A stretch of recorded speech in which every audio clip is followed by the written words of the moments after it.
will note that the first atomic bomb was dropped on Hiroshima, a military base. We shall continue to use it until we completely destroy Japan's power to make war.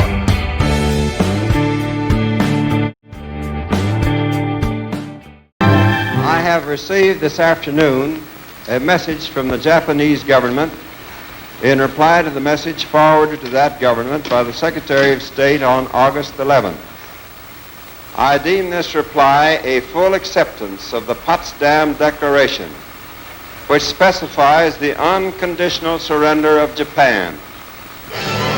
Newsmen rushed the President's report to a waiting world, and through the early evening, Tuesday, August 14th, the fateful news is flashed. In New York City, as throughout a rejoicing nation and world, vast throngs of grateful, happy people celebrate the end of fighting, the dawn of peace. 2 million New Yorkers jam Times Square. It's official. It's all over.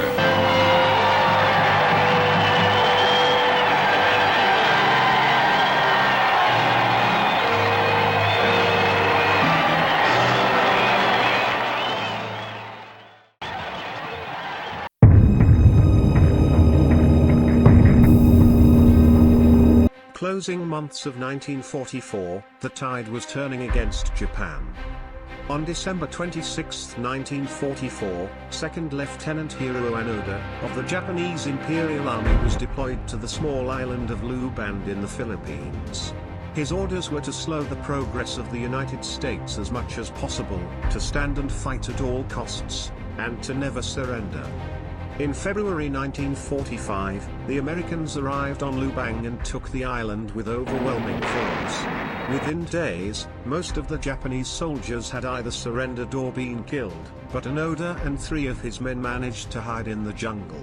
From there they began guerrilla warfare campaign against the US forces and the local population, attacking supply lines, shooting at stray soldiers, and interfering with the American forces in any way that they could. Half a year later, the United States dropped atomic bombs. Japan surrendered, and the war came to an end. However, thousands of Japanese soldiers were still scattered among the Pacific Isles, and most, like Onoda, were hiding in the jungle, unaware that the war was over. So, these soldiers continued to fight and pillage as they had before. The US military, along with the Japanese government, dropped thousands of leaflets throughout the Pacific region, announcing that the war was over, and it was time to go home. Unlike most of others, Onoda decided that they were fake, perhaps a trap, set by American forces. Onoda and his men ignored, and burned those leaflets. 5 years went by. The leaflets had stopped, and most of the American forces had long since gone home. The local population of Lubang attempted to return to their normal lives of farming and fishing. Yet there were Hiroo Onoda and his men, still shooting at the farmers, burning their crops, stealing their livestock, and murdering locals who wandered too far into the jungle. In 1952, the Japanese government made one final effort to draw the last remaining soldiers out of hiding throughout the Pacific. Once again, Onoda refused to believe the information was real. Another few years went by and the Philippine locals, sick of being terrorized, finally armed themselves and began firing back. By 1959, one of Onoda's companions had surrendered, and another been killed. Then, a decade later, Onoda's last companion Kozuka was killed in a shootout. In 1972, the news of Kozuka's death reached Japan and caused a stir.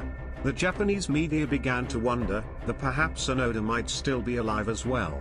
That year, both Japanese and Philippine governments sent search parties, but they found nothing. As the months progressed, the story of Hiroo Onoda became an urban legend in Japan. It was around this time that a young man named Norio Suzuki first heard of Onoda. Suzuki was an adventurer, an explorer, and a bit of hippie. In 1972, Suzuki needed another adventure. For Suzuki, the legend of Hiroo Onoda came as the answer to his problems. It was a new and a worthy adventure for him to pursue.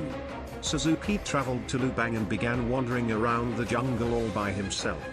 His strategy was to scream Onoda's name really loudly and tell him that the Emperor was worried about him.